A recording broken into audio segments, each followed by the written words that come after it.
I think part of why I put these pictures on this first slide is to give you an appreciation, as Barbara alluded to, how that infant comes out of the womb and where they are 12 months later. And so this is a really critical time of development, and it's not only growth, but it's intellectual development, it's immune development, it's learning to live in families. And so I am a strong believer that human milk and early infant nutrition is doing a lot more than just nutrition. So quickly we'll go through human milk as a developmental modulator and kind of setting the stage, infant feeding in the first year of life, infant feeding beyond the first year of life, and then end up with some conclusions and future research areas. So I think all of us appreciate nutrition is critical for health, growth, and development, and children who are malnourished in early life can have both short and long-term implications. And really, as we talk about ideal feeding, it's those feedings that meet the nutrient needs while also being developmentally appropriate for that child. So many of the milestones we have, for example, for introduction of solids and are tied to that infant's developmental readiness. And I'm a strong believer that, as I said, that pediatric nutrition is not just about providing nutrients, and I spend a significant amount of my time studying bioactive components that are not there for nutrition. I study human milk oligosaccharides, or the fiber of human milk, which is the third most predominant component in human milk, but the infant can't digest it. It's there to feed their microbiota and to protect them from infections. So a lot of what we're learning about human milk really is not nutrition, but it's evolved along with the infant to provide immunological, cognitive, and immune benefits. And as Barbara mentioned, it involves social and tactile interactions. So if you see these pictures, where is that baby is oftentimes looking into the mother's eye. The mouth is also one of the areas in the infant where they have most of their nerve endings. And so just the process of nursing and the messages they're getting through their nutrition is a lot of, I always say you can probably see synapses starting to fire in the brain as they experience feeding. And as I mentioned, there's lots of bioactive components. And so I had all these areas I was going to talk about, and all we're going to have on this slide, but if people are interested, I'm happy to talk to you later. But certainly, human milk regulates growth. We know that the growth of breastfed infants is optimal relative to how formula-fed infants grow. And there is epidemiological data to show, for example, the risk of childhood obesity differs between children who are breastfed and formula-fed. There's also cognitive benefits. There's some specific components in human milk, different lipids, and as well as some of the proteins and some of the carbohydrates. So it's really a mixed meal, if you think about it, that affect cognitive development. And there is a benefit in IQ based on Bailey scores. But now we're even going beyond that. There's studies showing that happiness and fear differs between babies who are breastfed. We know that there's associations with ADHD and autism being reduced with breastfeeding. So we're basically beginning to sort of peel back the onion. And as we learn more about the composition of human milk, we're able to pinpoint more of these potential components that are beneficial. I spent a lot of my time looking at the gut microbiome, and a couple years ago we didn't really think about the bugs in our gut, but we now know that they regulate pretty much everything. They outnumber us 10 to 1 in the numbers of cells in our gut. Studies show that they influence our brain development, our immune development, and in our health in general, even some of the chronic diseases like obesity, diabetes, cancer. And the last, and I think Sue's our sensory scientist, but human milk is a dynamic fluid, so infant formulas by law must meet standards, and they must be the same every day. So when a parent is feeding a formula, they want to know that that formula is not different than what I fed my baby yesterday. Human milk is very diverse and very changeable. So over lactation, within a feeding, any mom who's nursed, you can tell at the beginning of the feeding your milk is very watery and the fat comes in at the end. We all know that fat is a satiety signal, so getting this big bolus of fat helps that baby to feel full. And also, Julie Manella at the Monell Institute has done lots of research on the fact that the flavors, so if you go out and have kung pao chicken, your milk will have garlic flavor, will have lots of flavors. And studies with infants have shown that they start to nurse and they're like, But then they start to actually nurse more avidly. So suddenly they're like, novelty, what's this? So they start to nurse more. So they're getting a lot of signals based on their environment that, again, a formula-fed infant is not going to be receiving. So lots of really cool stuff about breast milk, and I could spend the whole conference talking about it, but we don't have time for that. So as Barbara mentioned, the first year of life is really kind of a blitzkrieg through nutrition, and these are based on the recommendations that we see breast milk or iron-fortified infant formula for the first year of life, and then we really only find about 14% of women in the US provide solely, breast milk through that first year. So about 86% of infants will get formula at some point, and if they do, it should be an iron-fortified infant formula. So at about 4 to 6 months, we begin to introduce solid foods, and initially they're the purees, and then as that infant develops teeth and a more mature oral skills, we start to move into textures. So here's a good baby eating their broccoli off their high chair. And then the recommendations are that by 9 to 12 months, that infants can start to consume table foods. And I'll show you a little bit from the FIT study. This is not necessarily a good thing, because what we start to see is babies starting to eat foods that maybe their older siblings are getting, like French fries and donuts and things that aren't necessarily nutritious. There's companies like Gerber, for example, Nestle, that makes a lot of baby foods. And so we see baby-type foods oftentimes through the first year and then even into toddler foods. But from a nutritional perspective, we do start to see that infant transitioning into the foods that the family is consuming even before the first year of life. So this is lots of good examples and guidelines for the first year of life. So this is just showing it in the first month. It has breastfeeding or bottle feeding. Out of 4 to 6 months, you see starting to add grains, fruits and vegetables, and so on. We don't have such clear guidelines after a year, and I think this is a real research need. So just briefly, breastfeeding and human milk are the normative standards. It's by which we should judge all other forms of infant nutrition. And these are statements from the American Academy of Pediatrics. Again, the documented short and long-term medical and neurodevelopmental advantages make infant nutrition really should become a public health issue, not a lifestyle choice. But unfortunately in this country, we don't really support breastfeeding when an average maternity leave is 6 weeks and is unpaid. So if we lived in Sweden where we had a year, you see almost 100% breastfeeding rates becomes part of the culture. So the recommendations are exclusive breastfeeding for 6 months, followed by continual breastfeeding and with the addition of complementary foods for up to a year, and then really as long as mutually desired by the infant and the mother. So just to show you this is from this American Academy of Pediatrics paper, and these are some of the benefits of breastfeeding, and it's quite a list, and you can see a lot of the ones at the top were related to protection from infection. And so the one thing, the infant is born with a relatively immature immune system, so probably through evolution, breast milk was really there to help protect that baby from getting sick. And I want to mention this kind of dosage effect. So if you look at otitis media or ear infection, so any breastfeeding reduces the risk by 23%. More than 3 months to 6 months reduces it by 50%, but exclusive for more than 6 months reduces it by 77%. So there's a dosage response to it. What's also really interesting is that the nutrition interacts with the genetics of that infant. So this is just an example of atopic dermatitis or eczema. So you can see that if there's a negative family history, the reduced risk is 27%. But actually, if there's a positive family history, the protection is even greater. It's 43%. So in some cases, if you have an infant that's at risk, breastfeeding is even more protective. And this is, I think, an important concept, because one of the areas we're working in, and I think is a really important future direction, is that interaction of genetics and nutrition.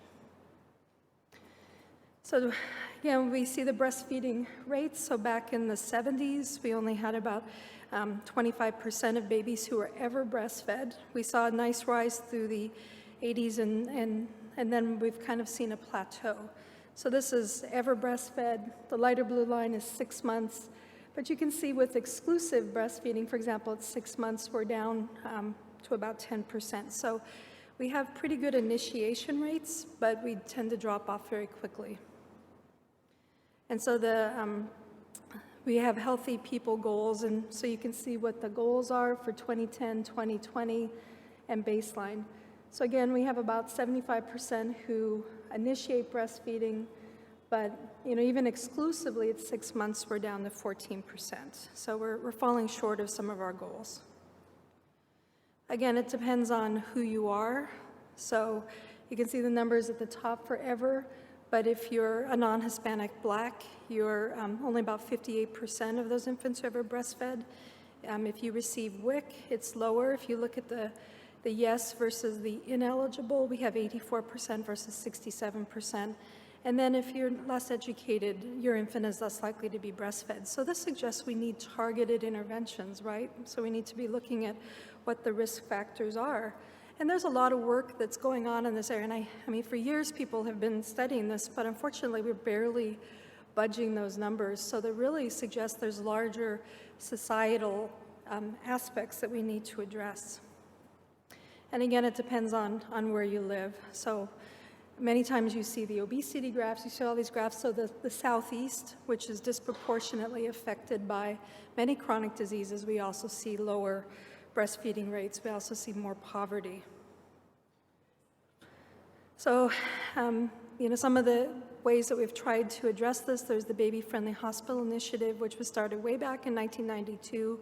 It's a worldwide initiative, and you can see the 10 steps, but one of the big steps is no formula in hospitals except by prescription. So you see about 15,000 in 134 countries. We only see 234 in the US out of over 5,000 hospitals. And a lot of it is because they will not go with the no formula except by prescription. So we have an establishment that facilitates not breastfeeding, from birth, so as Barbara mentioned. So in 2011, the US Surgeon General came out with a call to action, and there's 20 concrete steps in 6 major sectors. And the thing I liked about this is very much that sell the society type of approach that we take. It's starting with the mothers and their families and all the way out to public health infrastructure. So if you're interested in this area, this is a very nice report to look at. So after the first year of life, and maybe a lot of us have had that baby on the bottom. I think more nutrition is, on her than in her. Well, I also want to mention, again, just like we see that first year of life, when we look past after the first year of life, we're going from a baby who may not even be walking to one who will soon be driving your car. So a lot of development going on. But the growth tends to slow down. We call the toddler to teen years often the latent period in terms of growth. And we all see this. Kids are slowing down in their growth rates. They're also becoming leaner. And this is the the CDC growth chart, which came out in 2000, which includes body mass index. And I often talk to parents about this because if you see regular growth curves, it looks like the kids are just going like this, and they still are growing. But this shows more what's going on with their body composition. And so we see that between 3 and 4 years of age, they become less fat. Their BMI drops. This is normal development, and if kids do not experience this, they're much more likely to develop childhood obesity. So when parents come to their pediatrician or their nutritionist and say, my kid is so skinny, or they eat like a bird, I can't get him to eat anything, we say this is natural. This is part of how they should grow. We don't want to push them to be gaining more weight when this is a time when they should be leanest. And then we see what we call the adiposity rebound as they start to go through puberty. And again, girls tend to put on more body fat than boys. And also that's another difficult risk time. So in that time when the child's physiologically ramped up to start putting on body fat, we can push that system and it becomes a high-risk time for the development of childhood obesity. So I think it's really important that we talk about feeding within this developmental and physiological context. Again, really, we believe that growth should drive appetite. So growth is erratic. They don't grow the same every day, so their appetite. And so oftentimes this is perceived by parents as picky eating, but it may just be a normal type of development. So we need to educate parents about what's normal and also about appropriate foods and servings. So in terms of recommendations, again, we have the RDAs, but remember those have a margin of safety, and so they're typically more than adequate. As we look about the macronutrient needs, so protein, carbohydrate, and fat, we see as we go from young children to adults that the protein in the diet goes up while the fat is going down. And in terms of guidelines, probably the best one out there right now is My Plate. And we'll see with the new dietary guidelines if changes will be made, but it's a very easy way to educate parents about, easy messages. And this My Plate website is very helpful. They have My Plate Kids as well as adults. And they have lots of materials on their games, things that you can do with children. So, how are we doing? We're not doing so good. Most of you are probably aware of the FIT study. This was done by Gerber. It's 24-hour recall. They did one in 2002 and a follow-up in 2008.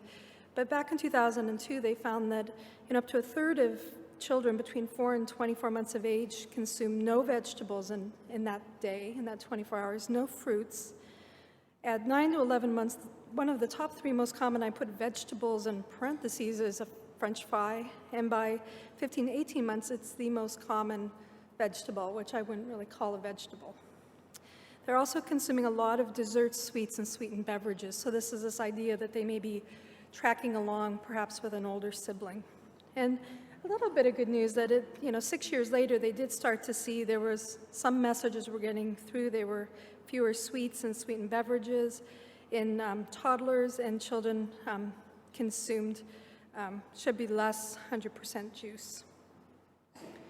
Still, we're not doing so good. So again, this is from Ed Haynes, and I kind of put in the middle. So these are the top 25 sources of calories for kids between 2 and 18. Number 1 is grain-based dessert, number 2 is pizza, and number 3 is soda and energy drinks. So not necessarily a good basis for a diet. And then it goes on to chicken and chicken fingers and things like that. So, we have a lot of work to do in terms of translating messages to parents. So, what are some of the conclusions? Again, we have lots of recommendations out there. I still think they need to be revisited. But the American Academy of Pediatrics, the Academy of Nutrition Dietetics, and the government has guidelines. But we know from the FIT study as well as the National Health and Examination studies that parents and children are not following these guidelines and are quite far from it. And so I started to look in the literature. It's like, well, what do we know about parents' understanding of nutrition? And there was a report done by what they call the Dietary Guidelines Alliance. And this is Academy of Nutrition Dietetics, Society for Nutrition Education and Behavior, along with some societies and commodity groups. And they did a sort of an ethnography with families. And, this is what they called their high-level sobering issues, which I think for most of us isn't a big surprise. One is parents know a lot less about some concepts than we anticipated, like what is a calorie, what is nutrition, what are serving sizes. But I think more importantly, they feel like they have a lot more pressing issues to deal with. Nutrition isn't necessarily the top issue, as well as exercising. And so how do we educate or empower parents so that they understand that nutrition and exercise in themselves and in their children needs to be a higher priority? And so again, they didn't really appreciate the fact, and their children I put in parentheses myself, because clearly we know that nutrition in early life is setting trajectories for health risks later. So what are some of our future research needs? And I think I'm echoing some of the things that Barbara mentioned is, we need to strengthen the evidence base for the short and long-term impacts of nutrition and health. We people grow slow, right? So if we want to look at the impact of breastfeeding on cardiovascular disease, few faculty are going to have a 50 or 60-year research career. So this is why we oftentimes depend on cross-sectional or epidemiological studies. And while they're suggestive, they're not showing cause and effect. And as I mentioned, breast milk is very dynamic, but infant formulas have been a moving target too. So the infant formulas we're feeding to the infants today are very different than what we fed in the 80s, certainly in the 70s, and way back in the 50s when some of the epidemiological studies are now. So the whole thing about nutrition is a moving target. And we also can't randomize. We can't go in the hospital and say, you're going to breastfeed, you're going to formula feed, you're going to breastfeed, you're going to formula feed. So we already have these issues of, as Barbara mentioned, the choice to feed your infant is usually made before you even deliver, but it's affected by all of these other factors in your life. Many of you are probably not aware that our dietary guidelines don't include 0 to 2. So they start at 2 years of age. So a couple years ago, they decided that by 2020, we wanted the dietary guidelines to include birth. And so there's what they call the B24 project, and you can read more about that, and I've been involved in that. But really the idea is, again, to look at the evidence base and to have guidelines by 2020 to include 0 to 2. And so hopefully that will then translate into, we identified a lot of research needs, but also educational messages. And lastly, I think building that evidence base for interventions to increase parental knowledge and also self-efficacy. Obviously, knowledge is a great thing, but it's not the only thing. And so I think a lot of the types of research is going on in the Family Resiliency Center and with the seed grants is really helping us to not only understand mechanisms and reasons, but also beginning to test interventions to see if they're, efficacious and, effective. So are we taking questions now? At the end. Okay. Well, thank you very much, and I'll be happy to take your questions at the end.